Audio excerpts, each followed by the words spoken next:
నమస్తే ఫ్రెండ్స్. భోగి, సంక్రాంతి, కనుమ అంటే సరదాగా కోడిపందాలు, గుండాట, పేకాట, సరదా సంతోషాలు అనుకుంటున్నారు కదా.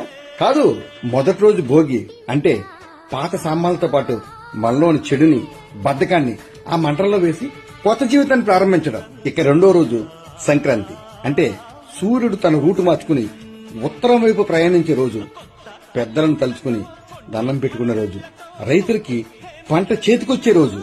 ఇక మూడో రోజు కనుమ అంటే మన కోసం ఏడాదంతా కష్టపడే పశువులని దేవుళ్లా పూజించే రోజు. అవి లేకపోతే రైతు లేడు, రైతు లేకపోతే మనం లేవు. కాబట్టి ఇవి ఎంజాయ్మెంట్ మాత్రమే కాదు, ప్రకృతికి మనం చెప్పే థ్యాంక్స్. కాబట్టి మీ అందరికీ భోగి, సంక్రాంతి, కనుమ శుభాకాంక్షలు. మీ మూర్తి.